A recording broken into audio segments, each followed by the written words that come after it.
అసలు ఒక్క లంచం తీసుకుని అతన్ని ఒక్కతని చంపితే మిగతా వాళ్ళు ఎందుకు మారుతారు కదా అని ఆలోచన వచ్చింది మాకు.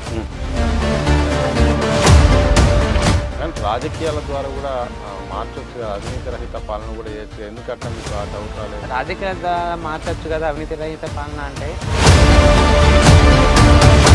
అంటే మేము ఏం చేస్తున్నామంటే యూత్ ఫర్ యాంటీ కరప్షన్ నుంచి ఫస్ట్ మా ఏం ఏంటంటే 2 విడతల ఎన్నికలు అయిపోయాయి, 3వ విడత ప్రారంభమైంది. ఎన్నికల సర్వేబడి చూస్తే మీలాంటి వారికి ఏమనిపిస్తుంది? ఒక సామాజిక కార్యకర్తగా అవినీతిపై పోరాటం చేసిన వ్యక్తి.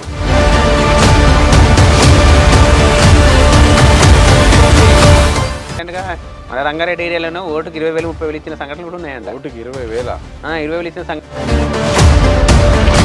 ఆర్టీఐ పవర్ ఏంటి అసలు? ఆర్టీఐ ఎట్లా ఉపయోగించుకోవాలి, ఎట్లా అప్లై చేయాలి? మెయిన్ ఏంటంటే మన దేశం ఒక వ్యవస్థ మీద తప్పులు మొత్తం బయట పెడతారు. మరి ఈసారి సర్వే ఎప్పుడు రాబోతుంది? అలాగే గతంలో వచ్చిన సర్వే ఫలితాలు ఏంటి? ఏ ప్రభుత్వ డిపార్ట్మెంట్లో ఎక్కువ అవినీతి ఉంది? Police, revenue. నమస్తే, వెల్కమ్ టు దిశ టీవీ. ప్రస్తుతం మనతో పాటు youth for anti corruption founder president పల్నాటి రాజేంద్ర గారు ఉన్నారు. మాట్లాడదాం తాజా పరిణామాలు, అలాగే ఆ సంస్థ ద్వారా చేస్తున్న కార్యకలాపాలు, అలాగే ఈ మధ్యకాలంలో ఏదైతే ఆర్టీఐ సంబంధించిన అంశాలు ఏమేమి దృష్టికి వచ్చినాయో అని అడిగి తెలుసుకుందాం. సార్ నమస్కారం. నమస్తే అండి. 15 సంవత్సరాల పోరాటం అనొచ్చు, ఎందుకంటే ఆర్టీఐ సంబంధించిన దాని పట్ల అవగాహన కోసం మీరు చాలా కార్యక్రమాలు, ఎంతోమంది కూడా వాళ్ళ దగ్గరికి వెళ్ళడం, వాళ్ళకి నేర్పించే ప్రయత్నాలు చేశారు. ఒక్కసారి ఈ 15 సంవత్సరాల జర్నీ గురించి చెప్తే ఏం చెప్తారు? అంటే మేము యూత్ ఫర్ యాంటీ కరప్షన్ అనే సంస్థను 2010లో స్టార్ట్ చేశాము. ఈ సంవత్సరం స్టార్ట్ చేయడానికి కూడా ఒక బలమైన కారణం ఉంది. ఏంటంటే దేశంలో చాలా మంది ఎన్నో సంస్థలు పెట్టుకుంటున్నారు సమాజ సేవ కోసం. చాలా మంది అనాథాశ్రమాలని, లేకుంటే వృద్ధాశ్రమాలని, లేకుంటే రక్తదానం అని ఏదేదో చేస్తున్నారు. మరి మనిషిని అంటే ఒక సామాన్య మనిషిని కానీ, ఒక పేదవాడిని కానీ నరనరాన వారిని నాశనం చేసేది అవినీతి కదా. ఈ అవినీతిని క్వశ్చన్ చేయాలనే ఆలోచన మాకు వచ్చింది. ఎందుకంటే మాది మారుమూలు, వరంగల్ ఒక మారుమూలు ప్రాంతం కాబట్టి వచ్చినప్పుడు మాకు అనిపించింది అన్నట్టు. మా ఏరియాలో అప్పుడు ఎలా ఉండేదంటే ఒక 10-20 సంవత్సరాల క్రితం మావోయిస్టులు, పోలీసులు ఎక్కువ చంపుకోవడం, మావోయిస్ట్ ప్రభావిత ప్రాంతమే. అప్పుడు మీరు రెగ్యులర్గా కాలేజ్ పెట్టేటప్పుడు రోజు పేపర్ చూస్తే ఇన్ఫార్మర్లు అని వాళ్ళు ఎన్కౌంటర్ని వీళ్ళు చంపుకుంటూనే ఉండేవాళ్ళు. నాకు అనిపించింది వీళ్ళు చంపుకుంటున్నారు, అసలు ఒక్క లంచం తీసుకుని ఒక్కతని చంపితే మిగతా వాళ్ళు ఎందుకు మారుతారు కదా అని ఆలోచన వచ్చింది మాకు. వచ్చినప్పుడు అది మనం మావోయిస్ట్ లేకుంటారో మనకు తెలియదు, మన పేపర్లు చూసి చదివేవాళ్ళం కదా. మీరు అనుకుంటే దొరికేవాళ్ళు, కనుక్కుంటే దొరికేవాళ్ళు. మా ఏరియా అప్పుడు అలా ఉండేది కాబట్టి అనుకున్నాక మేము అప్పుడు చదువుకుంటుంటే టీవీలో ఒక యాడ్ వచ్చింది అన్నట్టు, మీరు మీ గ్రామంలో అవినీతి అక్రమాలు ఏమైనా ఉంటే ఈ లోక్సత్తా అనే ఒక సంస్థ ఏర్పడుతుంది, మీరు అందులో పనిచేయచ్చు అని అన్నారు. ఇదేదో కొంచెం కొత్తగా ఉంది, ఇదేదో కరప్షన్ మీద అని మేము అప్పుడు వెళ్ళి నేను ఇంకో ఇద్దరం వెళ్ళి ఆ సంస్థలో జాయిన్ అయ్యాం. సంస్థలో జాయిన్ అయ్యి ఒక 7 years అందులో పనిచేశాను. ఆ లోక్సత్తా సంస్థలో పనిచేసి నేను స్టేట్ యూత్ సెక్రటరీ వరకు అందులో ఎదిగాను అన్నట్టు, అప్పుడు డిగ్రీ చేసేటప్పుడే. సో మీకు జేపీ గారితో మంచి సంబంధం ఉంది అప్పట్లో, ఇప్పుడు కాదు. చేశాక అప్పుడే ఒక 12 members సస్పెండ్ చేశాను. అప్పుడు కొంచెం ఇంకా ఇంటర్ డిగ్రీ చదువుతున్నాం కాబట్టి కొంచెం ఆవేశం ఎక్కువ కాబట్టి అప్పుడు మా ఏరియాకి వచ్చే కొత్త యంగ్ ఐపీఎస్లు కూడా మంచి నాకు క్లోజ్ అయ్యడం ఈ యొక్క కరప్షన్ మీద. దానివల్ల అప్పుడు ఉమ్మడి రాష్ట్రం ఉన్నప్పుడు రాజశేఖర రెడ్డి సీఎం ఉండేది. అప్పుడు మేము అప్లై చేసుకున్నాం అన్నట్టు, ఇట్లా యూత్ వింగ్ తరపున ఇట్లా చేస్తున్నాం అంటే అప్పుడు నాకు బెస్ట్ యూత్ అవార్డు కూడా ఇచ్చారు. అంటే కరప్షన్ మీద పనిచేస్తున్నారు కొత్తగా. ఇలా చేస్తుండగా ఆ లోక్సత్తా వాళ్ళు పార్టీ పెట్టుకున్నారు. ఇదేంటి మేమేదో సంవత్సరం ఈ సమాధానం మారుద్దాం, అవినీతిని ప్రశ్నిస్తాను, మేమైతే వీళ్ళు పార్టీ పెట్టుకున్నాడు అని అనుకున్నాం. కానీ రాజకీయాల ద్వారా కూడా మార్చొచ్చు కదా, అవినీతి రహిత పాలన కూడా చేయొచ్చు. ఎందుకు అట్లా మీకు ఆ డౌట్ రాలేదు? రాజకీయాల ద్వారా మార్చొచ్చు కదా అవినీతి రహిత పాలన అంటే, మనకు స్వతంత్రం వచ్చింది 1947లో. అప్పటి సంది రాజకీయం ఉంది, మరి ఎందుకు మారట్లేదు? అంటే అప్పుడు ఇంత సోషల్ మీడియా లేదు, ఇంత జనంలో అవేర్నెస్ లేదు, ఏది లేదు. అప్పుడే ఆ ఆయాంలోనే మనకు జీప్ స్కామ్ అని అప్పుడే కొన్ని స్కామ్స్ జరిగాయి ఆయాంలో. ఈ రాజకీయంలో మారుతుండగా ఎంతో మంది సీఎంలు కానీ పిఎంలు కానీ కొత్త వాళ్ళు మారుతూ వచ్చారు. మరి ఎక్కడ మారింది? ఇప్పటికీ మన దేశంలో 10 years నుంచి బీజేపీ గవర్నమెంట్ ఉంది సెంట్రల్లో. ఇప్పటికి మన దేశంలో 80% మందికి ఫ్రీ బియ్యం ఇస్తున్నారు. అంటే దాని అర్థం ఏంటి? అంటే పేదలు ఉన్నట్ట, పేదలు లేనట్ట? ఇప్పుడు నీకు ఫ్రీ బియ్యం ఎవరికి ఇస్తారు? పేదవాళ్ళకి ఇస్తారు. మరి పేదవాళ్ళకి అవినీతి ఎక్కడ పోయింది? ఇప్పుడు మన రాష్ట్రంలో ఉన్నారు, మన రాష్ట్రంలో కూడా ఒక కోటి మందికి వైట్ రేషన్ కార్డ్స్ ఉన్నాయి, ఇంకా రకరకాల కార్డ్స్ ఉన్నాయి. అంటే తెలంగాణ అభివృద్ధి చెందింది అంటే ఎక్కడ చెందింది? ఇప్పుడు రేషన్ కార్డ్ మనం ఏ రిపోర్టో ఏ నివేదికలో మనం చెప్పాల్సిన అవసరం లేదు. గవర్నమెంట్ ఇచ్చే రేషన్ బట్టి చెప్పచ్చు. అంటే అవన్నీ పేకా? అంటే అవన్నీ ఉన్నోళ్ళు తీసుకుంటున్నారా? అంతే కదా. ఇప్పుడు మనం ఏ రిపోర్ట్ అవసరం లేదు కదా. రాజకీయాలతో అవినీతి పోతుంది అనేది పోతుంది. కాకపోతే రాజకీయాలకి మంచి వాళ్ళు వచ్చినప్పుడు, ఇప్పుడు నేను ఒక ఎమ్మెల్యే ఉన్నాను, నేను ఒక మంత్రి ఉన్నాను, తర్వాత నా కొడుకు రావాలంటున్నారు, తర్వాత నా కోడలు రావాలంటున్నారు, తర్వాత నా మనవ రావాలన్నప్పుడు పొల్యూట్ అవుతుంది కదా. ఇప్పుడు ఒక వ్యక్తి సమాజం కోసం పనిచేస్తుండే. ఎగ్జాంపుల్, ఎవరో ఒక వ్యక్తి పనిచేస్తుండు. మా సంవత్సరంలో కనీసం ఒక 100-200 మంది ఉంటారు యాక్టివ్గా పనిచేసే వాళ్ళు, ఆనెస్ట్గా పనిచేస్తున్న వాళ్ళు ఉన్నారు 10-15 సంవత్సరాల నుంచి. నువ్వు ఎవరికి అవకాశం ఇస్తున్నావు? ఇప్పుడు నిజంగా సమాజం సేవలో పనిచేసే వారికి మాకు ఇలాంటి వాళ్ళు కావాలని మీరు ఎవరికైనా కొత్త వాళ్ళకి అవకాశం ఇస్తే అప్పుడు రాజకీయంలో అవినీతి పోతుంది. నీకు వారసత్వంగా మీరే నాయకులు, మీరే అధికారులు, మీరే అన్నైతే సామాన్యుడు ఎలా అవుతుంది? అంతే. ఇప్పుడు మనం రీసెంట్గా చూసుకుంటుంటున్నాము. నేను ఈ మధ్యలో ఈ 1 మంత్లో కొన్ని లింక్స్ చూస్తున్నా. అంటే పేపర్లో కానీ, టీవీలో కానీ, సోషల్ మీడియాలో కానీ, ఏదో సీఎం వాళ్ళ కొడుకు అవార్డు, సీఎం వాళ్ళ భార్యకు అవార్డు, సినిమా హీరో వాళ్ళ కోడలకు అవార్డు. అంటే అవార్డులు వాళ్ళకి రావడం ఏంది? అంటే ఇంకా మన దేశంలో సమాజం కోసం పనిచేసే ఎంతమంది పేదవాళ్ళు లేరు? అంటే అది గొప్పనా? అది కాదు కదా. నువ్వు సొసైటీ గురించి పనిచేసే వాళ్ళు, గ్రామాల్లో పనిచేసే వాళ్ళు, చాలామంది గ్రామాల్లో బయటికి రాని వాళ్ళు కూడా ఉన్నారు. చాలామంది రైతుల కోసం పనిచేస్తున్నారు, చాలామంది పేదల కోసం పనిచేస్తున్నారు, చాలామంది వివిధ రకాలుగా పనిచేస్తున్నారు కదా. అలాంటి వాళ్ళని మీ వింగ్ ఏమైనా గుర్తించిందా? అలాంటి వాళ్ళని గుర్తించే ఏమన్నా అవకాశాలు కానీ, వాళ్ళకు గుర్తింపు కానీ ఇచ్చే ప్రయత్నం ఏమైనా జరిగిందా? అంటే మేము ఏం చేస్తున్నామంటే యూత్ ఫర్ యాంటీ కరప్షన్ నుంచి ఫస్ట్ మా ఏం ఏంటంటే క్వశ్చన్ చేయడం. ఇప్పుడు ఒక వ్యక్తికి, ఒక సామాన్యమైన వ్యక్తికి ఏదన్నా, ఇప్పుడు ఒక కాలేజ్ స్టూడెంట్ ఉన్నారు అనుకోండి, లేకుంటే విలేజ్లో ఒక గ్రామం ఎవరో ఒక గ్రామస్తులు ఉన్నారు, పట్టణంలో ఒక పౌరుడు ఉన్నాడు, అతనికైనా అన్యాయం జరిగింది అనుకోండి, దాన్ని ఇలా క్వశ్చన్ చేయాలి. ఇప్పుడు వాళ్ళ ఇంట్లో దొంగలు పడితే వెళ్ళి పోలీస్ స్టేషన్లో ఫిర్యాదు ఇస్తారు. ఫిర్యాదు ఇస్తే పోలీసు వాళ్ళు అంత స్పందించారు అనుకోండి, దానికి ఎలా క్వశ్చన్ చేయాలి అది నేర్పిస్తున్నాం. ఒక రైతు ఒక ఆఫీస్కి వెళ్తాడు, ఎంఆర్ ఆఫీస్ కానీ, లేకుంటే ఇంకేదో ఆఫీస్కి పని మీద వెళ్తాడు. పని మీదకి వెళ్ళినప్పుడు అతను దాన్ని ఎలా క్వశ్చన్ చేయాలి? ఇప్పుడు అతనికి పని కావాలి, పని కావట్లేదు, పని కానప్పుడు ఎలా క్వశ్చన్ చేయాలి శాంతియుతంగా, అది నేర్పిస్తున్నాం. నెక్స్ట్ మేమేం చేస్తున్నామంటే, ఇప్పుడు కేంద్ర ప్రభుత్వం ఉంది, రాష్ట్ర ప్రభుత్వం ఉంది. ఈ ప్రభుత్వాల పనితీరు ఎలా ఉంది? ఎందుకంటే అధికారులకు రావడానికి వాళ్ళు సవాళ్ళకి హామీలు ఇస్తున్నారు. మేము ఇది చేస్తామని వాళ్ళ హామీలు నెరవేరుస్తున్నారా లేదా? లేకుంటే ఇప్పుడు ఎగ్జాంపుల్ ఇందిరా మిల్ అని ఇప్పుడున్న ప్రస్తుత గవర్నమెంట్ ఇస్తుంది. ఈ ఇండ్లు ఎవరికి ఇస్తున్నారు? వాళ్ళకి ఇస్తున్నారా, లేకుంటే అసలైన పేదవాళ్ళకి ఇస్తున్నారా? ఎవరైనా మాకు ఫిర్యాదు చేశారనుకోండి, మీరు దాని మీద ఆర్టీఏ వేయడం, దాన్ని బయట పెట్టడం, సామాజిక మాధ్యమాలలో దాన్ని వైరల్ చేయడం, సంబంధిత పేపర్ వాళ్ళకి ఇవ్వడం, దాన్ని బయట పెట్టడం జరుగుతూ ఉంటుంది. అంటే ఇదొక పార్ట్ అన్నట్టు మాది వైఎస్ని చేసేది. నెక్స్ట్ ఏం చేస్తున్నామంటే ఆనెస్ట్గా పని చేసేవాళ్ళు. ఇప్పుడు అవినీతిని నిర్మూలించాలంటే అవినీతిని క్వశ్చన్ చేయడమే ఒకటి కాదు, నిజాయితీగా పనిచేసే వాళ్ళని కూడా గుర్తించడం చాలా ఇంపార్టెంట్. ఎందుకంటే ఒక గవర్నమెంట్ ఆఫీస్ ఉంది, లేకుండా ఒక ఎంఆర్ఓ ఉన్నాడు, లేకుండా ఒక ఎమ్మెల్యే ఉన్నాడు, లేకుండా ఒక సర్పంచ్ ఉన్నాడు. ఇప్పుడు గాంధీజీ ఏమన్నాడంటే, గ్రామాల్లో అభివృద్ధి చెందుతూనే దేశం అభివృద్ధి చెందుతుంది, గ్రామాల్లోనే దేశ భవిష్యత్తు ఉంది అన్నాడు. అలాంటప్పుడు అన్ని గ్రామాలకు సేమ్ ఫండ్ వస్తుంది. అంటే అక్కడ జనాభాను బట్టి అన్ని గ్రామాలకు సేమ్ ఫండ్ వస్తుంది. ఆ ఫండ్ను సరైన మార్గంలో ఖర్చు పెడితే ఆ గ్రామం ఎంతో కొంత కంపల్సరీ డెవలప్ అవుతుంది కదా. ఇప్పుడు చాలా మంది మేము ఏం చేస్తున్నామంటే హానెస్ట్గా పనిచేసే గ్రామాలు, అంటే ఇప్పుడు గ్రామానికి వాళ్ళకు కొన్ని కేంద్ర ఫండ్ కానీ, రాష్ట్ర ఫండ్ కానీ వస్తుంది. ఆ ఫండ్ను ఖర్చు పెట్టి, వాళ్ళ డబ్బులు ఓన్గా ఖర్చు పెట్టి గ్రామాన్ని అన్ని రకాలుగా డెవలప్ చేసిన వాటిని మేము సెలెక్ట్ చేస్తున్నాం. ఎందుకంటే ఇంకో గ్రామాలు ఇలా ఆదర్శంగా ఉన్నాయి. ఇప్పుడు మీరు చూడండి, ఇప్పుడు మన తెలంగాణలో కొన్ని ఏరియాలలో, ఆదిలాబాద్ కానీ, మహబూబ్నగర్ కానీ, కొన్ని ఏరియాలలో చాలా గ్రామాలు అసలు ఆడికి వెళ్తే జనాలు ఉండరు. అందరూ వాళ్ళకి అక్కడ ఏం ఉపాధి లేక, వాళ్ళకి చేసుకోవడానికి పని లేక అందరు వలసపోతున్నారు. రీసెంట్గా మన పంచాయతీ ఎన్నికల్లో ఈ నారాయణఖేడ్ జిల్లాలో ఒక గ్రామం నేనే పేపర్లో చూశాను అన్నట్టు.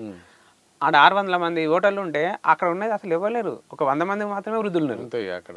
మరి ఇలా అయితే గ్రామాలందరూ వెళ్ళిపోతున్నాయి కదా. మరి ఎవరి కోసం గ్రామ పంచాయతీ ఎన్నికలు? అంతే కదా. అంటే మనం ఏం చేస్తున్నాం అంటే, గ్రామాలకు వచ్చే ఫండ్ను గ్రామాలకు ఖర్చు పెట్టాలి. ఇప్పుడు గౌడ్స్ ఉంటారు, లేకుంటే చాకలి వారు ఉంటారు, లేకుంటే పద్మశాలీలు ఉంటారు, లేకుంటే వివిధ రకాల వృత్తి సంఘాలు ఉంటారు కదా. వాళ్ళకి ఎలాగో లోన్స్ ఇస్తుంది, అవి కరెక్ట్ వాళ్ళకు నువ్వు పనిచేసే వాళ్ళకే నువ్వు అరులకే నువ్వు కేటాయిస్తే గ్రామాలు ఎందుకు కాలు అవుతాయి?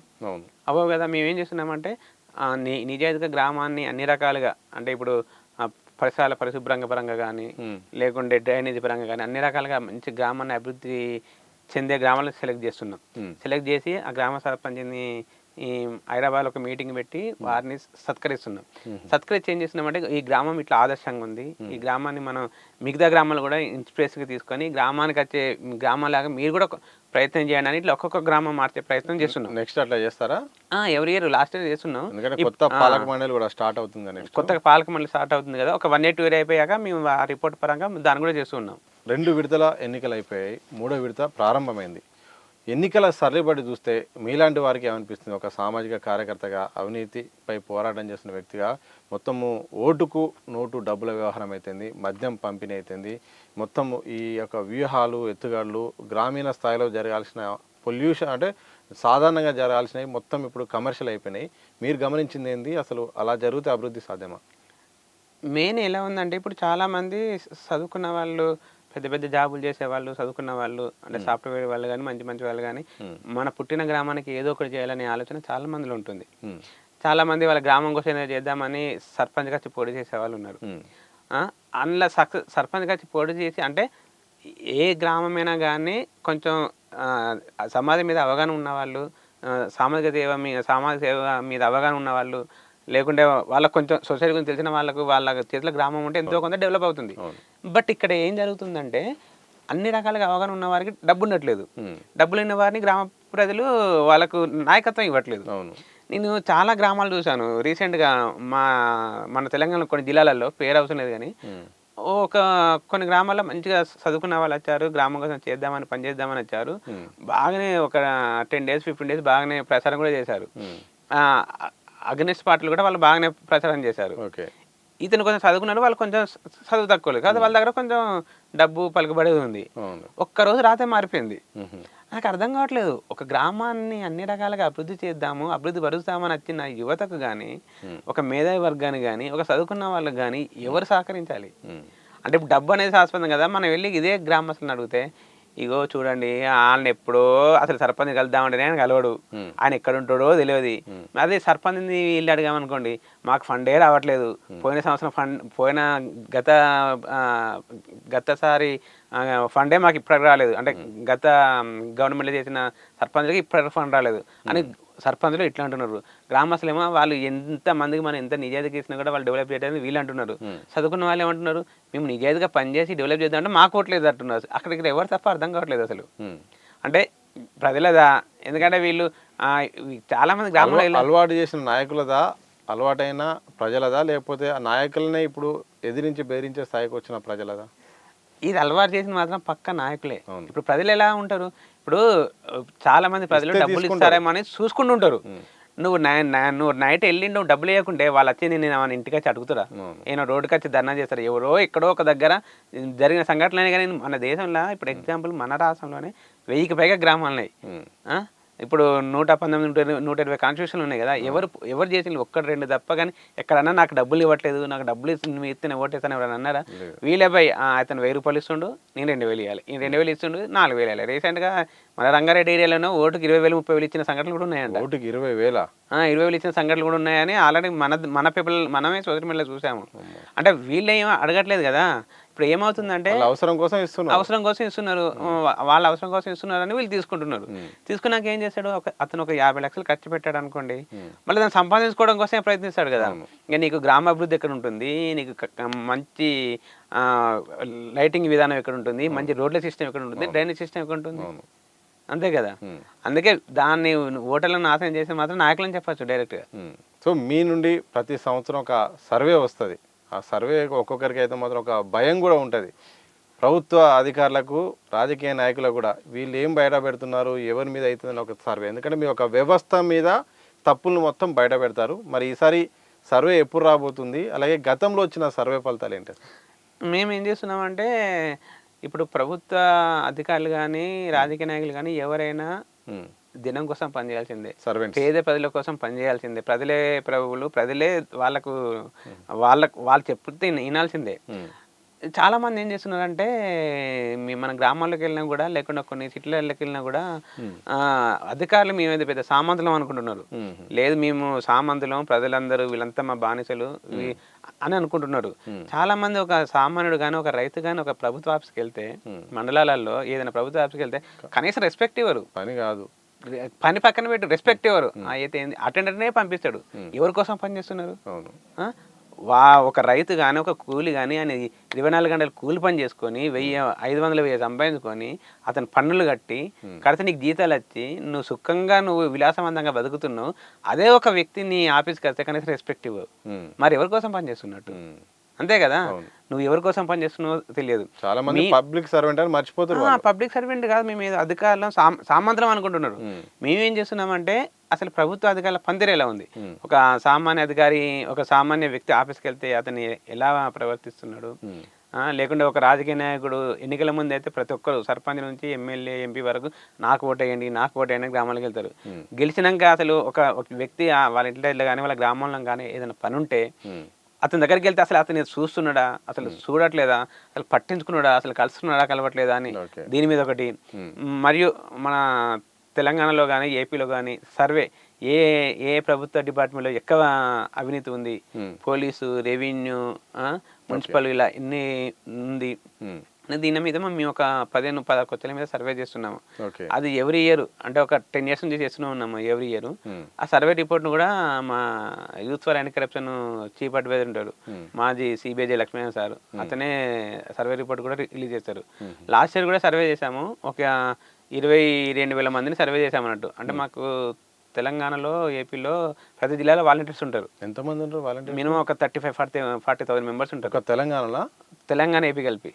తెలంగాణలో ఒక 20-25 మెంబర్స్ తెలంగాణలో ఎక్కువ ఉంటారు. ఇంకా మాకు తెలంగాణలో ఎక్కువ ఉంటారు. అంటే వాళ్ళు స్టూడెంట్స్ కానీ ఆఫీసర్స్ కానీ డైరెక్ట్గా పనిచేసే వాళ్ళు, ఇండైరెక్ట్గా పని. ఎందుకంటే కరప్షన్ అంటే ప్రతి వ్యక్తికి తన జీవిత విధానాలు ఏదో రకంగా దానివల్ల ఇబ్బంది పడుతున్న వాళ్ళు ఉన్నారు. చాలా మంది నేను దానివల్ల ఇబ్బంది పడను అనుకుంటారు, కానీ ప్రతి వ్యక్తి దానివల్ల ఇబ్బంది పడుతున్నారు, తెలియకుండానే ఇబ్బంది పడుతున్నారు. అందుకని మా దగ్గర డైరెక్ట్ కంటే ఇండైరెక్ట్ సపోర్ట్ చేసే వాళ్ళు మాకు చాలా మంది ఉన్నారు. ఐఏఎస్లు కానీ ఐపీఎస్లు కానీ వివిధ రంగాల్లో ఉన్న వాళ్ళు కానీ. మేము ఆన్లైన్ ద్వారా అండ్ ఆఫ్లైన్ ద్వారా 2 రకాలుగా సర్వే చేసాము. లాస్ట్ ఇయర్ సర్వే చేసినప్పుడు నెంబర్ 1 ఎక్కువ డిపార్ట్మెంట్ ఉన్న సర్వే రెవెన్యూ వచ్చింది. నెక్స్ట్ తర్వాత పోలీస్ వచ్చింది. ఇలా రెవెన్యూ, పోలీసు, మున్సిపల్ కరప్షన్ మీద ఎక్కువ కరప్షన్ ఎవరెవరు తీసుకుంటున్నారు, ఏ ఆఫీస్లో పని తీరు ఎలా ఉంటుందని వచ్చింది. ఫస్ట్ రెవెన్యూ వచ్చింది, తర్వాత పోలీస్ వచ్చింది, తర్వాత మున్సిపల్, ఇలా మున్సిపల్, పంచాయతీలు, విద్య, వైద్యం ఇలా వచ్చింది. మరి ఈ సంవత్సరం అయితే ఇంకా సర్వే ఇంకా నడుస్తుంది.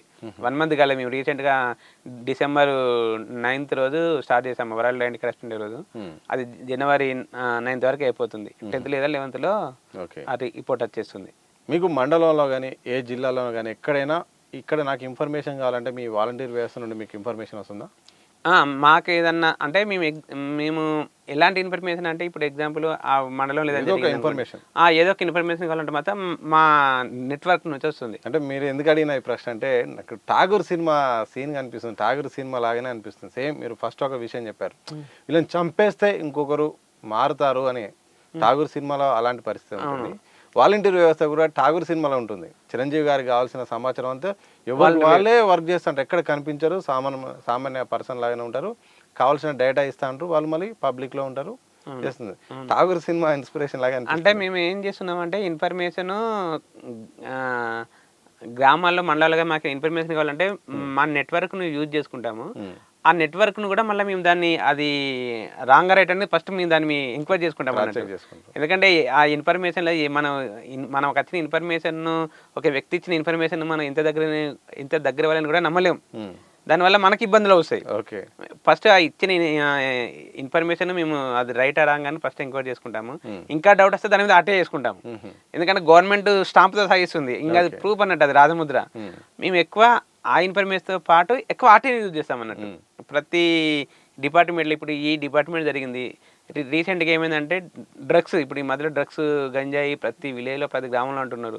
అసలు డ్రగ్స్ 40 years బిలో వాళ్ళు ఎంతమంది దానికి అడిక్ట్ అయ్యారు, ఎన్ని కేసులు అయినాయి, అసలు గవర్నమెంట్ ఎలాంటి అవేర్నెస్ కల్పిస్తుంది అని ఒక ఆర్టీ మేమే తీసుకున్నాం అన్నట్టు. అది కూడా పెద్ద సంచలనం అయిపోయింది. అంటే ఇంతమంది దానికి అడిక్ట్ అయ్యారు, ఇన్ని కేసులు అయినాయి, ఇన్ని చేస్తున్నాం అని. రీసెంట్గా ఏం చేసామంటే మహిళలు ఉన్నారు ఇప్పుడు, మహిళలు కానీ చిన్న చిన్న అమ్మాయిల మీద కానీ ఎక్కువ ఈ వేధింపులు జరుగుతూ ఉన్నాయి. అసలు తెలంగాణలో ఎంతమంది ఉమెన్ పోలీసులు ఉన్నారు? అసలు తెలంగాణలో ఉన్న మహిళలు ఎంతమంది? అసలు ఎంతమందికి ఎంతమంది ఉండాలి? అంతే కదా అని దాని మీద కూడా ఒక ఇన్ఫర్మేషన్ తీసుకున్నాము. మన దగ్గర ఉన్న 1 కోటి మంది మహిళలకు ఉన్న తెలంగాణ మహిళా పోలీసులు 4,000 మంది. 4,000 మందేనా? 4,000 మంది ఉన్నారు. అదే అర్థం కావట్లేదు. అంటే దానివల్ల మేము ఆల్రెడీ ఫిర్యాదు కూడా చేయడం జరిగింది. ఇప్పుడు ఏదైనా మహిళలు ధర్నా చేసినా కూడా, లేకుంటే మహిళలు ఎక్కడైనా ఆందోళన చేసినా కూడా మహిళలే వాళ్ళని అరెస్ట్ చేయాలి, మగవాళ్ళు పట్టుకోవడానికి లేదు.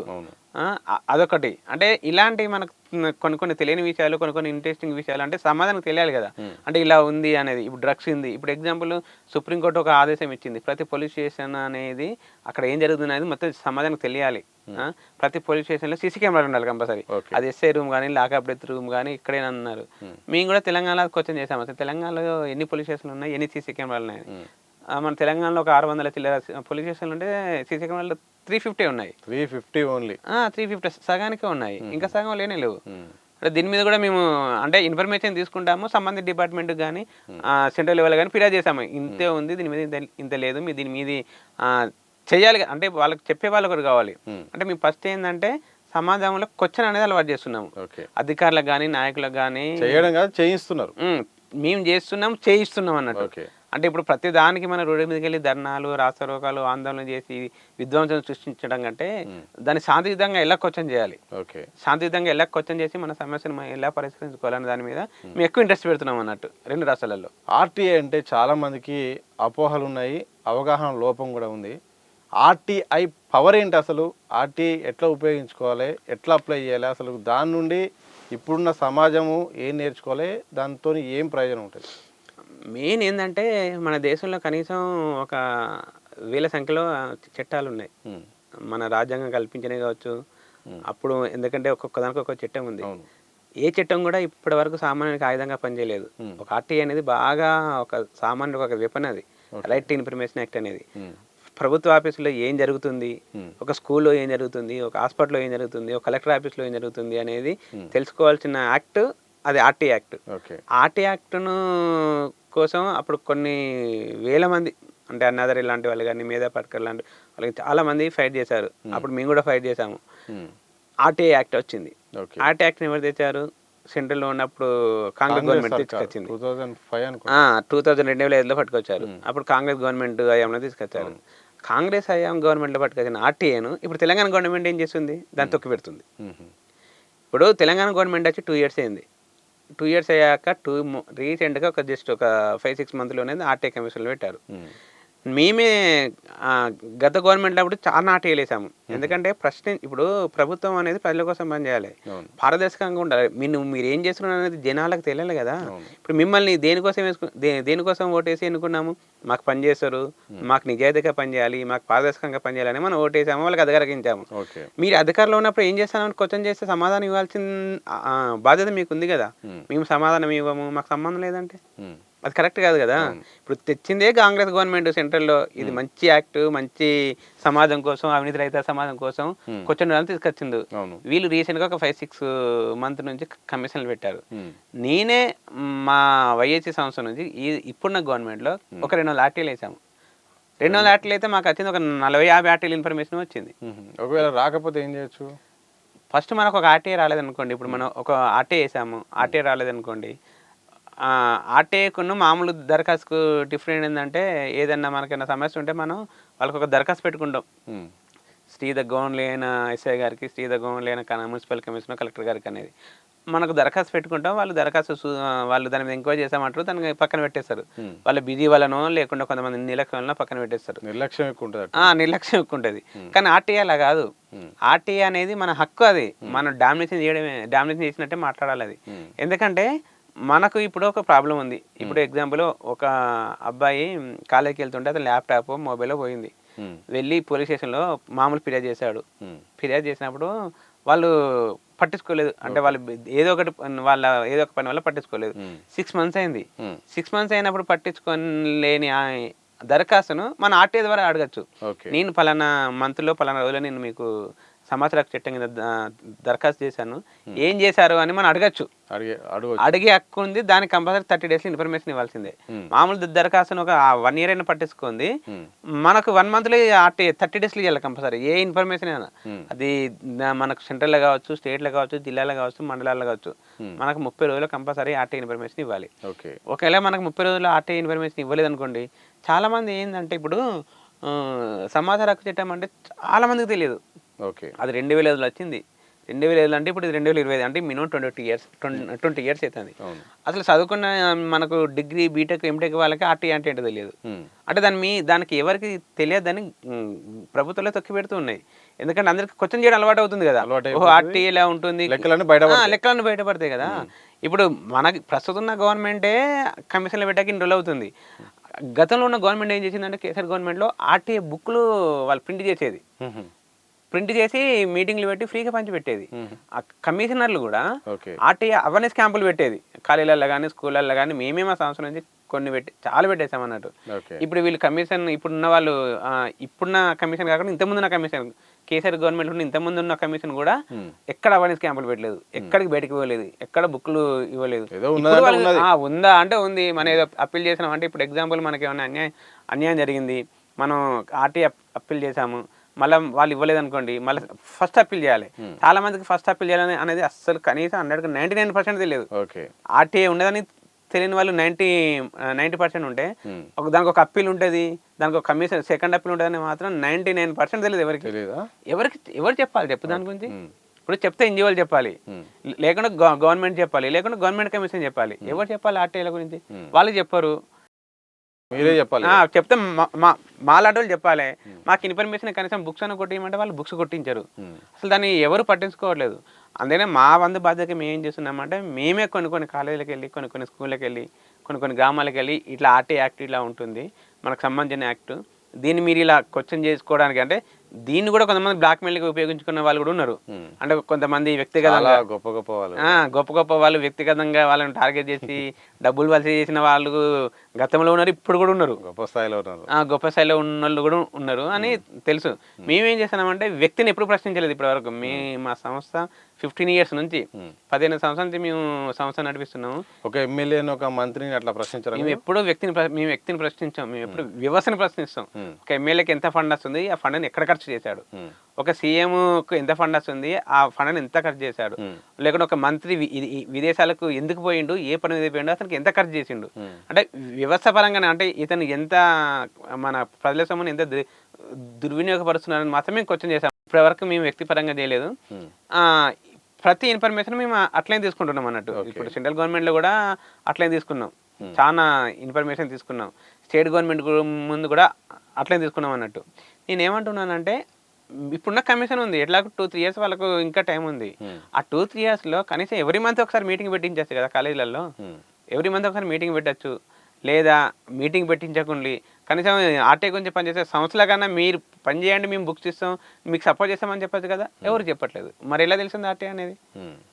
ఇంతకుముందు వేరే ఒక పెద్ద ఒక మీడియా సంస్థ దానికోసం బాగా పనిచేసింది, ఇప్పుడు అది కూడా ఎవరు పనిచేసే వాళ్ళు లేరు. అందుకనే మేమే మా వంద బాధ్యతగా ఎవరికైనా ప్రాబ్లం, ఏదైనా సమస్య ఉంది, దానికి సొల్యూషన్ కావాలి, లేకుంటే దాన్ని ఆర్టీఐ ద్వారా మనం ఏం చేయాలి దాని మీద మేమే మ్యాక్సిమం ప్రతి నెల ఒక 50-100 మధ్యలో మేమే ఆర్టీఐలు వేస్తూ ఉంటాము. ఎవరికన్నా పూర్ వాళ్ళకి అన్యాయం జరిగిందంటే మేమే ఆర్టీఐ తోటి పరిష్కరించినవి కూడా చాలా ఉన్నాయి కేసులు. సో మిమ్మల్ని కాంటాక్ట్ కావాలంటే, మీ సహాయం కావాలంటే ప్రజలకు ఎట్లా సంప్రదించాలి మిమ్మల్ని? మేము ఎక్కువ సోషల్ మీడియాలో మాకు యూట్యూబ్ కానీ, మాకు ఇన్స్టా కానీ, ఫేస్బుక్ కానీ, మాకు ట్విట్టర్ కానీ, యూత్ ఫర్ యాంటీ కరప్షన్ అనేది మా సంస్థలో సోషల్ మీడియాలో బాగా మేము వాడుకుంటున్నాము. మాకు సోషల్ మీడియా ఫాలోయింగ్ కూడా బాగుంటుంది. అది కూడా కాదంటే మాకు వెబ్సైట్ ఉంది, www.indianysc.com అని ఒక వెబ్సైట్ కూడా ఉంది. ఆ వెబ్సైట్లో మా కాంటాక్ట్ నెంబర్ ఉంటుంది. అది లేకుంటే మా ఆఫీస్ ఒక వాట్సాప్ నెంబర్ కూడా ఉంటుంది, 8499031234 అనే ఒక వాట్సాప్ నెంబర్ కూడా ఉంటుంది. మాకు ఇలా మేము ప్రతిదాన్ని మేము అన్నిట్లలో మేము ఎప్పుడు వేలుపెట్టాం. ఏదన్నా వాళ్ళకి అన్యాయం జరిగిందంటే మాత్రం మేము స్పందిస్తాం. నెక్స్ట్ మేము వ్యవస్థల మార్పు కోసం నిత్యం క్వశ్చన్ చేస్తూ ఉంటాం. ఎవరైనా మా దానిలో సభ్యులుగా చేరచ్చు, ఎవరికైనా సమస్య ఉందో కూడా మమ్మల్ని డైరెక్ట్గా సంప్రదించవచ్చు. సో 15 ఏళ్ళ ఈ ప్రయాణంలో బాగా సాటిస్ఫాక్షన్ అనిపించిన కేసు ఇది. ఎందుకంటే చాలామంది కూడా ఒక ఒక ఎమోషనల్గా అనిపిస్తుంది, కొన్ని ఇన్స్పిరేషన్ అనిపిస్తుంది, కొన్ని అరే ఇది బాగా చేసాము దీనివల్ల చాలామంది బెనిఫిట్ అయ్యారని ఒక రియాక్షన్ వస్తూ ఉంటుంది. అట్లా అనిపించింది బెస్ట్ ఎగ్జాంపుల్ ఏముంది? ఈ 15 సంవత్సరాల్లో మా ప్రస్థానంలో మేము రెండు బాగా మాకు హ్యాపీగా అనిపించింది. ఒకటేమో ఒక కేసు, ఒక అమ్మాయి డైవర్స్ కేసులో ఒక అమ్మాయి సూసైడ్ చేసుకుని చనిపోయింది. చనిపోతే దానికి స్థానికంగా ఉన్న లీడర్లు మా ప్రభావం ఏంటో అక్కడ ఉన్న వాళ్ళు కేసు ఫైల్ చేయలేదు. వాళ్ళు మా దగ్గరికి వచ్చారు. వస్తే మేమే దాన్ని ఆర్టీ ద్వారా జిల్లా ఎస్పీని క్వశ్చన్ చేయడం జరిగింది. క్వశ్చన్ చేసి అక్కడ 9 మందిని జైలు పంపించడం జరిగింది. 9 మందిని జైలుకి పంపించడం జరిగింది. అది ఓన్లీ ఆర్టీ ద్వారా క్వశ్చన్ చేసి వాళ్ళకి న్యాయం చేసినాం. అదొకటి మర్చిపోలేంది. నెక్స్ట్ ఏం చేసామంటే మాకున్న మ్యాన్ పవర్, మాకున్న వాలంటీర్ వ్యవస్థ హైదరాబాద్లో ఒక 2-3,000 మెంబర్స్ ఉంటారు. ప్రతి జిల్లాలో 2-3,000 మెంబర్స్ ఉంటారు. మేము ఏం చేసామంటే కరోనా టైంలో మా టీంను ఓన్లీ ఇలా క్వశ్చన్ చేయడం కాకుండా ఆ కరోనా టైంలో మాత్రం మేము హెల్పింగ్ వాడాము. హెల్పింగ్ ఎలా వాడామంటే కరోనా టైంలో చాలామంది వృద్ధులు కానీ, వికలాంగులు కానీ, గర్భిణీలు కానీ ఉంటారు. రెగ్యులర్గా మెడిసిన్ వాళ్ళు వాడు ఉంటారు. మన ఇంట్లో పెద్దవాళ్ళు ఉంటారు. రెగ్యులర్గా బీపీ, షుగర్, పారాలసిస్ మెడిసిన్ వాళ్ళు ఉంటారు. మేము ఏం చేసామంటే మా మ్యాన్ పవర్ను ఈ ఫుడ్, గ్రాసరీ కాకుండా ఫ్రీ మెడిసిన్ సర్వీస్ చేసాము. సేవా కార్యక్రమాలు కూడా చేసాము. ఫ్రీ మెడిసిన్ సర్వీస్ చేసాము. అప్పుడు ఒక 1,100 మందికి హెల్ప్ చేసి ఒక 1,100 మందిల ప్రాణాలు కాపాడిన ఒక హ్యాపీ ఉంది. అదొకటి ఉంది. ఈ రెండు అంటే ఈ రెండు కాకుండా ఇంకా రెగ్యులర్గా గవర్నమెంట్లో ఉన్న గవర్నమెంట్లో జరిగేది ప్రతిదీ క్వశ్చన్ చేస్తూ ఉన్నాము. అంటే పర్లేదు, మేము సమాజంలో ఒక బాధ్యత కలిగిన వ్యక్తిగా మా సంస్థ పనిచేస్తుంది, క్వశ్చన్ చేస్తుంది. క్వశ్చనింగ్ ఉందనేది మాత్రం ఇప్పుడున్న ప్రభుత్వాలకు తెలుసు. ఈ 2 రాష్ట్ర ప్రభుత్వాలకు కానీ, కేంద్ర ప్రభుత్వానికి కానీ ఒక సంస్థ ఉంది, క్వశ్చన్ చేస్తుంది, వీళ్ళు క్వశ్చన్ చేసి ఇన్ఫర్మేషన్ ఇవ్వాలనేది మాత్రం తెలుసు. అదొక సాటిస్ఫాక్షన్ ఉంది. ఇప్పటి జనరేషన్ ఎలా ఉంది? ఎందుకంటే మొత్తం టెక్నాలజీ పెరిగిపోయింది. అందరూ కూడా సాఫ్ట్వేర్ జాబ్ల మీద పడుకుంటూ ఒక్కొక్కరు బిజినెస్లని జాబ్లు అని చెప్పి అసలు రాజకీయాలను కూడా పట్టించుకునే పరిస్థితులు చాలామంది అయితే కనిపించట్లేదు. మీ యొక్క ఆర్గనైజేషన్ అయితే మాత్రం ఈ కాలేజీలు విద్యార్థుల్ని అందరినీ కలిసినప్పుడు ఇప్పటి జనరేషన్ నుండి వాళ్ళ ఆలోచనలు ఎట్లున్నాయి, అసలు ప్రభుత్వ తీరును ఎండగట్టే పరిస్థితులు ఉన్నారా, లేకపోతే మాకెందుకు ఇదంతా మా పని మేము చేసుకుంటాం అనేటట్టున్నారా?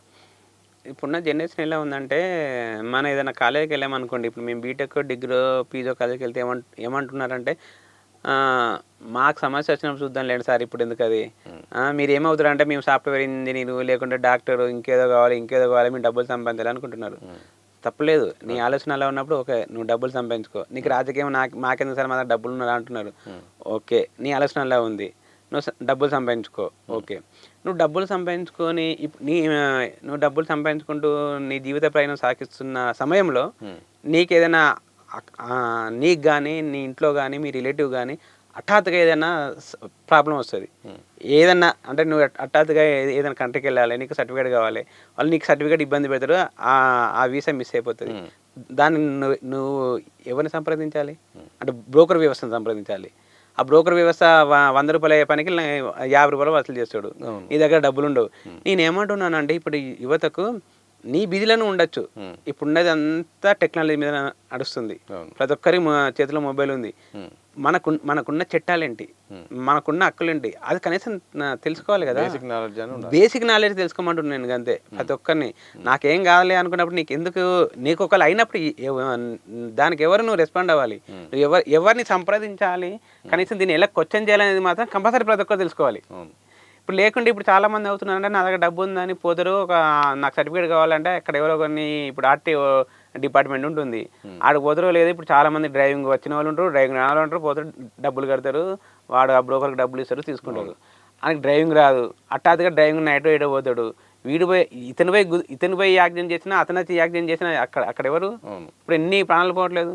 నేనేమంటానంటే కనీసం నీ వల్ల అయ్యే పని, రేపు యాక్సిడెంట్లో మనమే ఉండొచ్చు, మన ఫ్రెండ్సే ఉండొచ్చు, మన రిలేషన్స్ ఉండొచ్చు, లేకుంటే రేపు మన ఇంట్లో ఏదన్నా దొంగతనం జరగచ్చు, చోరీ జరగచ్చు, లేకుంటే మనకే ఇంకేమన్నా ఎవరైనా అనుకోకుండా అన్యాయంగా దాడి చేయొచ్చు, మన ల్యాండ్ కబ్జా చేయొచ్చు.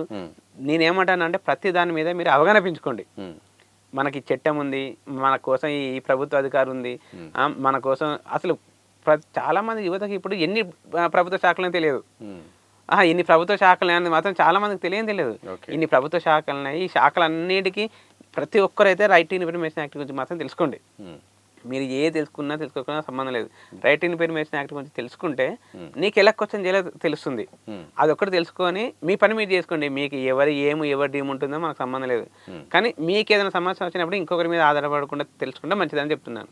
కొన్ని వార్తలు వస్తుంటాయి అప్పుడప్పుడు పేపర్లో కానీ, టీవీలో కానీ, సోషల్ మీడియాలో కానీ, ఆర్టీఏ కార్యకర్తపై దాడి, ఆర్టీఏ కార్యకర్తపై మొత్తంగా చంపేసిన వార్తలు, కొట్టిన వార్తలు, దాడి చేసిన వార్తలు, సమాచార సేకరణలో భాగంగా అడిగిన ప్రశ్నలకు, అంటే ప్రశ్నలు అడిగినందుకు మమ్మల్నే ప్రశ్నలు అడుగుతావా, మా లెక్కలు తెలుసుకుంటావా అని మీరు ఈ యొక్క ప్రస్థానంలో ఎక్కడైనా రాజకీయ నాయకుల నుండి కానీ, వ్యవస్థల నుండి కానీ ఏమన్నా బెదిరింపులు వచ్చాయా అలాంటి పనులు?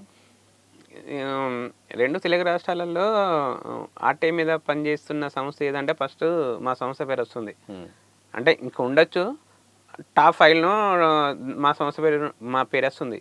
యూత్ ఫర్ యాంటీ కరప్షన్ అనే ఒక సంస్థ కరప్షన్ మీద ఆర్టీఐ మీద బాగా ఫైట్ చేస్తుందని. ఒక 10 years నుంచి కనీసం ఒక 1000-2000 ఆర్టీఐలు వేయచ్చు. ఓకే. ప్రతి గ్రామం నుంచి జిల్లా నుంచి స్టేట్ నుంచి సెంట్రల్ వరకు. అంటే మేము మా పని మేము చేసుకుంటే మేము ఆర్టీలు వేస్తూ ఉంటాం అన్నట్టు. మేము కూడా క్వశ్చన్ చేయకుండా ఇంకెవరు క్వశ్చన్ చేసేవారు ఎవరు ఉండరు కదా. ఎవరికి వారే క్రమంలో ఎక్కడైనా క్వశ్చన్ చేసే క్రమంలో ఇప్పటివరకు మాకు ఎలాంటి బెదిరింపులు ఎవరి నుంచి ఏ ప్రభుత్వం నుంచి రాలేదు. ఏ ప్రభుత్వం నుంచి రాలేదు, వ్యక్తిగతంగా రాజకీయ నాయకుల నుంచి రాలేదు, వ్యక్తిగతంగా అధికారుల నుంచి రాలేదు. ఎందుకంటే మేము ఫస్ట్ ఆనెస్ట్గా క్వశ్చన్ చేస్తాం. మా ఆలోచన వేరే విధానం ఉన్నప్పుడు అప్పుడు క్వశ్చన్స్ రావచ్చు, దాడులు జరగచ్చు. మేము వ్యక్తిగతంగా ఎప్పుడు క్వశ్చన్ చేయలేదు. మాకు ఎవరు వ్యక్తిగతంగా మా మీద ఇప్పటివరకు బెదిరింపులు కానీ దాడులు కానీ జరిగిన సంఘటనలు అయితే లేవు. సో మీ టీంలో మొత్తం కూడా చాలామంది చాలా వెల్ నోన్ మొత్తం కూడా సలహాదారులు ఉన్నారు, జేపీ గారు ఉన్నారు, చాలామంది ఉన్నారు. వాళ్ళ గురించి ఒకసారి మా టీంలో మేము ఏం చేస్తున్నామంటే జేడీ గారు, జేబీ గారు, అజయ్ మిశ్రా గారు, ఆర్పి పట్నాయక్ గారు, ఆక్రమ్ మురళి గారు వీళ్ళందరూ మా అడ్వైజర్స్ ఉన్నారు. ఫస్ట్ మాది 15 years ప్రస్థానం కాబట్టి చాలా మందికి ఏదో ఒక దగ్గర మా సంస్థతోటి సంబంధం ఏర్పడ్డది. ఒకసారి మా సంస్థతో సంబంధం ఏర్పడ్డ వాళ్ళు ఎవరు మా సంస్థను వదిలిపోవట్లేదు. ఎందుకంటే వీళ్ళంతా యూత్ కొంచెం సమాజం కోసం ఆనెస్ట్గా కష్టపడి పనిచేస్తున్నారని మా అడ్వైజర్స్ ఇప్పటికీ మాతో ఉంటున్నారు. ఏదైనా పెద్ద ఇష్యూ వచ్చాయి అనుకోండి, వాళ్ళతో డిస్కషన్ చేస్తాం మేము. ఇట్లా ఈ ఇష్యూ ఇట్లా జరుగుతుంది, మన వాళ్ళు ఇక్కడ ఇబ్బంది పెడుతున్నారు, ఇట్లా జరుగుతుందంటే అది మా అడ్వైస్ వాళ్ళే దాన్ని వాళ్ళ లెవెల్ మాట్లాడి సెట్ చేశారు. అంతే తప్ప మాకైతే మా అడ్వైజర్ సపోర్ట్ అయితే మాకు బాగుంది ఇప్పుడు. ఎందుకంటే మేము పనిచేసేది అంతా బిలో 50 లోపాలమే, 45-50 లోపాలమే. ఇంత చిన్న వ్యవస్థ, ఇంత చిన్న వాళ్ళు ఇంత పెద్ద వ్యవస్థను ఎలా క్వశ్చన్ చేస్తుంది అనేది చాలా మందికి డౌట్ ఉంది. అంటే వీళ్ళకి డబ్బు ఎలా వస్తుంది, వీళ్ళు వెనక ఎవరు ఉన్నారు, వీళ్ళకి ఏం జరుగుతుంది అని మా మీద గవర్నమెంట్, అంటే గత గవర్నమెంట్ కానీ ఇప్పుడు గవర్నమెంట్ కానీ ఇంకా వేరే కానీ నిఘా ఎప్పటికుంటుంది. ఎవరున్నారు మీ వెనక? మా వెనక ఉండేది మేమే ఉన్నాం. మా వెనక మేమే ఉన్నాం, మా అడ్వైజర్ తప్ప మా వెనక ఎవరు లేరు ఇంకా. సో 2010లో ప్రారంభమైన ఈ ప్రస్థానం 2025 దాటిపోతుంది. భవిష్యత్తు లక్ష్యం ఏంటి అసలు? మొత్తం కూడా మీ అంతిమ లక్ష్యం ఏంటి? దీని చివరిగా గమ్యానికి ఏ టార్గెట్తో మీరు వెళ్ళబోతున్నారు? అంటే ఇంత పెద్ద దేశంలో అవినీతి నిర్మూలన అనేది అది అసాధ్యం, అది కాని పని. బట్ నేనేమంటున్నానంటే అసాధ్యమా? అవినీతి అనే రీసెంట్గా మనం ఇంటర్నేషనల్ సంస్థ ఒక రిపోర్ట్ ఇచ్చింది. అవినీతి బాగున్న దేశాలలో దక్షిణ సుడాను ఇంకా వేరే కంట్రీ ఉన్నాయి, మనది 43-44 వచ్చింది. ఎందుకు అసాధ్యం అంటున్నానంటే మా వైఎస్సీ మెయిన్ గోల్ ఏంటంటే అవినీతిని నిర్మూలించడానికి మేము అందరికీ ప్రశ్నించడం అలవాటు చేస్తున్నాం ఫస్ట్. ఇప్పుడు గ్రామాల్లో కానీ వాడల్లో కానీ తండాల్లో కానీ ఎవరికి వారు ప్రశ్నిస్తే ఎంతో కొంత మార్పు వస్తుంది. మేము ఒక 50% మారినా 50% యూత్ కానీ 50% ప్రజలకు కానీ అవేర్నెస్ కల్పించినా చాలని మేము అనుకుంటున్నాం. ఆ ప్రయత్నం మేము చేస్తూ ఉంటున్నాం. మా క్వశ్చనింగ్ విధానం, మా అవగాహన కల్పించే విధానం, మేము చేసే పని విధానం, నిజాయితీ పనులను గుర్తించే విధానం మాత్రం ఎప్పటికీ మారదు. మా ప్రస్థానం మాత్రం నిరంతరం నిజాయితీగా సాగుతూనే ఉంటుంది. సార్ లాస్ట్ ఒక్క మెసేజ్ చెప్పండి ప్రజలకు, మీరు ఇచ్చే సలహా ఆర్టీఏ విధానం పట్ల, అలాగే ప్రభుత్వ అధికారులకు కూడా మీరు ఇచ్చే సూచన ఏంటి? నేను ప్రజలకు ఏమంటున్నానంటే మీకు ఏదైనా సమస్య ఉంది, మీకైనా ప్రాబ్లం ఉందంటే మీరే డైరెక్ట్గా వెళ్ళి క్వశ్చన్ చేయాలి. ఇప్పుడు మీరే దగ్గరికి వెళ్ళి క్వశ్చన్ చేయమంటున్నాను. నెక్స్ట్ ఏంటంటే చాలామంది పిల్లల దగ్గర మొబైల్స్ ఉంటుంది.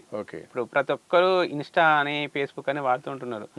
మీరు వాళ్ళకి ఏదైనా సమస్య ఉంటే మాలాంటి ఎన్జిఓస్ ఇంకా చాలా మంది ఉండొచ్చు, మాలాంటి వాళ్ళని సంప్రదించమంటున్నాం. మీకు చిన్న ప్రాబ్లం ఉంది, ఇప్పుడు ఇల్లు ఉంటుంది, ఇంటికి బిల్లు రాదు, అతను తిప్పుతాడు, ఇబ్బంది పెడుతూనే ఉంటుండు. దానికి ఎలా రావాలి, ఎలా ఎవరిని అడగాలని దాని మీద మీకు తెలియనప్పుడు సోషల్ మీడియాకి వెళ్ళి ఒకసారి చర్చ చేస్తే ఏదో ఒక ఇన్ఫర్మేషన్ వస్తుంది. మా నెంబర్ వచ్చినా కూడా మాకు చెప్తే దానికి సొల్యూషన్ మేము చెప్తామంటున్నాం. మీరు ఫస్ట్ చట్టాలపై అవగాహన పెంచుకోండి. ఇప్పుడు మీరు ప్రతిసారి చాలా మంది నైట్ 12 వరకు 1 వరకు రీల్స్ చూసి టైం వేస్ట్ చేయడం కంటే జస్ట్ ఒక 5 నిమిషాలు సొసైటీ గురించి కూడా చూడొచ్చు కదా. అలా తప్పలేదు కదా, అది మన మన బాధ్యత. అది ఇప్పుడు మన ఇంట్లో మన నాన్నమ్మ 17 ఇయర్స్ 18 ఇయర్స్ ఉన్న మన నాన్నమ్మకి పింఛన్ రాదు, వేరే వాళ్ళ ఇంట్లో 50 ఇయర్స్కు 60 ఇయర్స్కి పింఛన్ వస్తుందంటే ఎవరి తప్పది? వాళ్ళ ఇంట్లో తప్పు, వాళ్ళ కొడుకు తప్ప, వాళ్ళ మనవడు తప్ప, వాళ్ళ తప్ప. అది నువ్వు ప్రశ్నించకుండా ఉండి నువ్వు సమాజం మీద అవగాహన లేకపోతే అది తప్పు వాళ్ళది కాదు కదా. మీరు క్వశ్చన్ చేయండి, లేకుంటే మీకు ఏదైనా క్వశ్చన్ డౌట్ ఉంటే మా అలాంటి వాళ్ళని సంప్రదించండి, మేము సపోర్టుకుంటాం. నెక్స్ట్ ఏమంటున్నానంటే ప్రభుత్వ అధికారులు మీరు సేవకులు. ఇప్పుడు అటెండర్ కానుంచి ఐఏఎస్ వరకు విలాసవంతమైన జీవితాన్ని గడుపుతున్నారు. వాళ్ళు ఎక్కడికి వెళ్ళాలన్నా కూడా వాళ్ళకు బంట్రోజు కానుంచి వాళ్ళకి ప్రతి ఒక్క సెక్యూరిటీ ప్రతి ఒక్కటి ఉంటుంది. మీరు కనీసం జనాల దగ్గరికి వెళ్ళినప్పుడు వాళ్ళ సమస్య తెలుసుకోండి. ఇప్పుడు చాలా ఆఫీసులలో గ్రీవెన్స్ అని పెడతారు, 3 to 5 అని పెడతారు. పెట్టినప్పుడు కనీసం మరి ఆ గ్రీవెన్స్కి వచ్చినప్పుడు అసలు ఆ సమస్య ఏంటి దాన్ని విని దాని మీద అబ్జర్వేషన్ చేయాలి కదా. ఇప్పుడు ఏదైనా ఇక్కడ నా కరప్షన్ జరిగింది అనుకోండి, వీళ్ళు వెళ్ళి ఫిర్యాదు చేస్తే చాలా మంది ఇది ఒక సిస్టమ్ అనాలే. ఇప్పుడు ఒక డిపార్ట్మెంట్, రెవెన్యూ డిపార్ట్మెంట్లో కానీ, లేకుంటే పోలీస్ డిపార్ట్మెంట్లో కానీ, ఇంకేదైనా డిపార్ట్మెంట్లో కానీ, సార్ ఇక్కడ మమ్మల్ని ఇతను డబ్బు తీసుకున్నాడు, ఎస్ఐ ఎంఆర్ఓ లేకుంటే పలానా డబ్బులు తీసుకున్నాడు వీళ్ళు పెడితే వీళ్ళు ఏం చేయాలంటే పక్క డిస్ట్రిక్ట్ వాళ్ళని ఎంక్వైరీ ఆఫీసర్కి వేయాలి. వీళ్ళు ఏం చేస్తారు, ఆ 5 ఆఫీసర్లు వేస్తారు. అక్కడెక్కడ న్యాయం జరుగుతుంది చెప్పండి?